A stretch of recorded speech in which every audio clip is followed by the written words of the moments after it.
Live cities की night bulletin दिन भर बिहार में आपका स्वागत है। मैं हर्षिता सिंह। सबसे पहले आज की सुर्खियों पर एक नजर।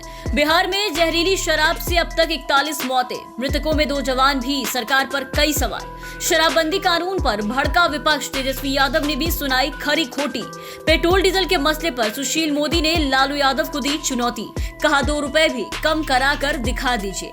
पटना की सड़कों पर पोस्टर ने आरजेडी में मचाया बवाल, तेजस्वी बने नकली अर्जुन, कृष्ण बनकर तेज प्रताप दे रहे ज्ञान। केंद्रीय मंत्री आरसीपी सिंह के गांव पहुंचे शहाबुद्दीन के बेटे ओसामा, काफी देर हुई मुलाकात। छठ पर्व के दौरान चिड़ियाघर समेत इन 22 पार्कों में अर्घ्य अर्पित कर सकेंगे श्रद्धालु। वैक्सीन लगवाने के लिए पटना में लकी ड्रॉ की स्कीम, बाइक भी मिलेगी। बिहार आए उपराष्ट्रपति कल मोतिहारी और नालंदा जाएंगे।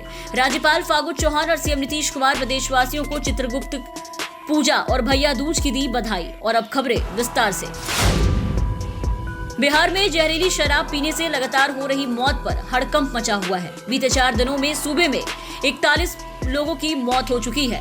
आज भी समस्तीपुर में 4 लोगों की जहरीली शराब पीने से मौत हो गई। हालांकि इसकी अब तक आधिकारिक पुष्टि नहीं हो पाई है। समस्तीपुर को छोड़कर अब तक बिहार में जहरीली शराब से 27 लोगों की मौत की आधिकारिक पुष्टि हो चुकी। गोपालगंज में 13 और बेतिया में 14 की मौत हुई, जबकि आधे दर्जन से ज्यादा लोगों का उपचार जारी है। समस्तीपुर में जहरीली शराब से मरने वालों में बीएसएफ और आर्मी का एक जवान भी शामिल है। जहरीली शराब से बिहार में 27 लोगों की मौत के मुख्य विपक्षी राजद और कांग्रेस ने सरकार पर हमला बोला। इस दौरान दोनों विपक्षी दलों ने शराबबंदी कानून को अवैध बताया। दोनों पार्टियों ने कहा कि जिन पर कार्रवाई होनी चाहिए उनके बदले पीने वालों को धमकी और प्रवचन दिए जा रहे हैं।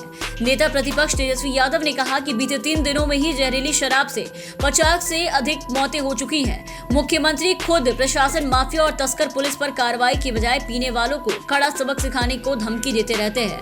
वहीं भाजपा के प्रदेश अध्यक्ष संजय जायसवाल ने शराबबंदी कानून फेल होने के कारण पुलिस को बताया। इसके साथ ही उन्होंने शराबबंदी कानून पर फिर से विचार करने की बात भी कही।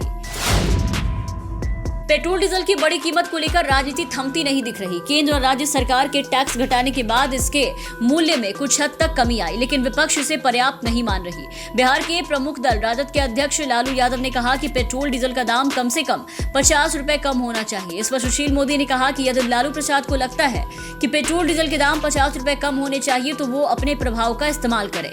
वो कांग्रेस शासित राज्यों में पेट्रोल डीजल के दाम 2 रुपए और कम करा के दिखाएं। उन्होंने कहा कि झारखंड में राजद सरकार में शामिल है, मगर अब तक वहां पेट्रोल के दाम कम नहीं हुए। पटना की सड़कों पर लगे पोस्टर ने बिहार के सियासी माहौल को गर्म कर दिया है।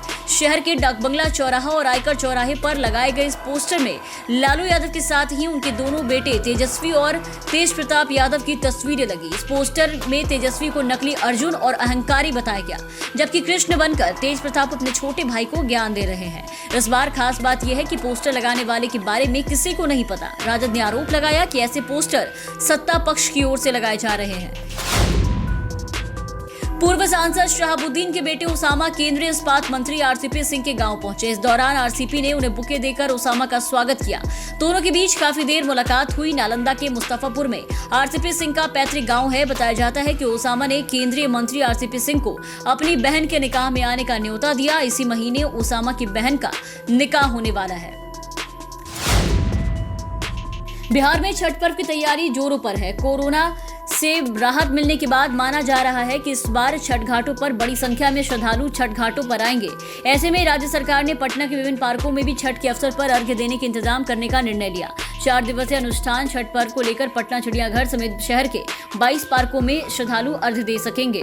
पटना चिड़ियाघर में झील के पानी की सफाई के लिए ब्लीचिंग चूना डाला जा रहा है। झील के ऊपरी हिस्सों की साफ सफाई भी की जा रही है। झील के जिन हिस्सों में बैरिकेडिंग होगी वहीं से लोग पानी में उतर सकेंगे।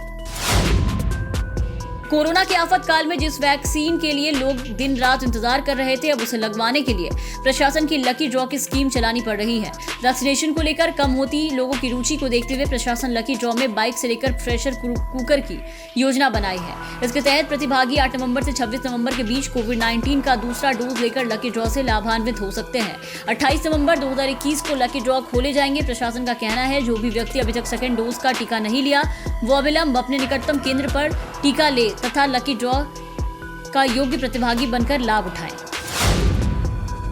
उपराष्ट्रपति वेंकैया नायडू को 2 दिवसीय दौरे पर आज शाम वेंकैया नायडू बिहार पहुंचे। वायुसेना के विमान से एयरपोर्ट पर उतरने के बाद वो राजभवन पहुंचे, जहां उनका रात्रि विश्राम तय है। कल वो मोतिहारी के पिपरा कोठी और नालंदा का दौरा करेंगे। इस दौरे पर उपराष्ट्रपति कार्यक्रम के अनुसार अलग अलग जगहों पर जाएंगे।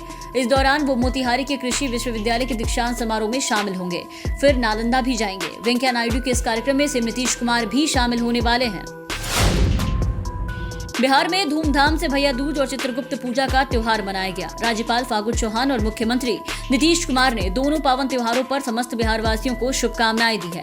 राज्यपाल फागू चौहान ने लोगों के सुख शांति और समृद्धि की कामना की है। वहीं मुख्यमंत्री नीतीश कुमार ने अपने संदेश में कहा कि ज्ञान के देवता चित्रगुप्त भगवान की पूजा एवं आराधना लोगों में पढ़ने लिखने की रुचि बढ़ती है।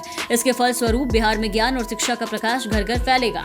आज का युग ज्ञान का युग है। सबके प्रयास से बिहार सुखी, उन्नत और समृद्ध बनेगा। फिलहाल के लिए इस बुलेटिन में बस इतना ही। आप बने रहे लाइव सिटीज के साथ। अगर आप हमारे ये वीडियो हमारे YouTube के माध्यम से देख रहे हैं तो हमारे चैनल को सब्सक्राइब करें, साथ ही बेल आइकन दबा दें ताकि हम आपको हर खबरों से अपडेट रख सकें।